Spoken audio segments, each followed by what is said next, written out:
Hi guys, welcome to my channel Lush Gardener. I hope you guys are fine and are safe. So I know of late I have been uploading very less of videos. The reason is because the monsoon season is here and it has been raining every other day. Or at times every alternate day, and when it tends to rain it is so windy that I'm unable to make much videos, but as and when I get time I try to quickly make some videos in between. And then because of the rainy season, I have an extra work, and that is blowing off the water from the succulents. Now, even though the rain does not directly fall onto the succulents over here, because there is a shed over here, there is a wall, and the rain does not directly fall on them. But as I said, when it tends to rain, there is so much of wind, there is so much of strong wind that the water droplets tend to reach on my succulents, and a lot of water tends to settle down on the crown area. As I've spoken about this earlier as well, if the water tends to stay on the succulent crown area, there is a high chance either the succulent will get rotted or there could be some fungal attack. Or if the sun tends to turn up, like over here, as you can see, the sun has already started to show up, and if the water is still present on the succulent leaves, then there is going to be a leaf burn. So I have to give another 1 hour's time to blow off all the water individually from each succulent, so it takes a lot of time. And then again, after blowing off the water, after another 5 minutes or so, it starts to rain again, and then again I have to get back.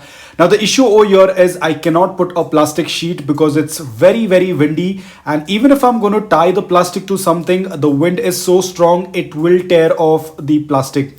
And I have seen an incident wherein the plastic tend to drop one of the pot, so I do not want to get into that issue, because if there is strong wind, the plastic will blow off the pots, and that is going to be another chaos.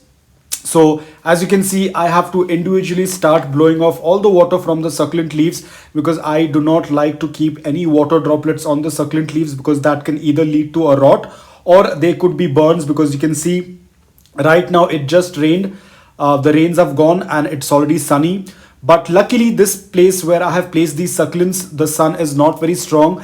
The sunlight tends to come in after 4 p.m, which is not very strong, so it won't damage the succulents much. I mean, it won't burn the succulents much, but still I do not want to give any chance for any error.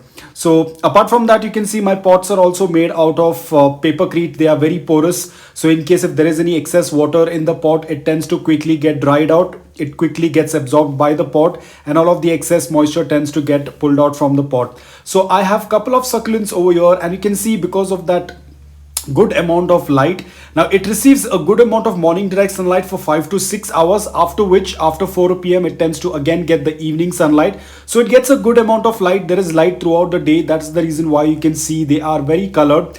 And these are some of my Graptosedum ghosty pups. They are also doing quite well. Slightly dehydrated, but they are starting to pick up. And this is another one. You can see again there is some water on the leaves. They tend to settle down on the leaves, so it can be quite dangerous. Especially guys, if you are a beginner, I would advise not to add any water on the leaves. Try to keep the succulent as dry as possible. Now over here I have my Graptovaria olivia. This is another one. It's a small pup. It is starting to grow. It was not doing quite well earlier, but now it is doing quite well. There is a small little pup as well, and even the crown area is starting to grow up. This is my Echeveria chuavinensis. It is also doing quite well. Some of them had stretched, but now they're doing quite well. This is my Letizia that is slightly stretched, but now it is picking up. This is another Echeveria. Again, there was some water on it, so I'm going to clear it off. So that's the reason why it takes a lot of time. One, because it tends to rain, and secondly, I have to clear off all the water as soon as possible. So all of this takes a lot of my time, due to which I'm not able to put much of the videos. And this is my Graptosedum Francisco Baldi that I recently made the video. You can see the wrinkles are still present. But overall, all the succulents placed in this location are doing excellent. You can see my Macdoglii is also doing quite well. In fact, all of the succulents are doing quite well. The only thing I have to do is keep blowing off the excess water from the leaves. And these are some of my Sedum Adolphis. These are my all-time favorite. These are also doing quite well. A little bit of water on them, but you can see the stress colors are amazing.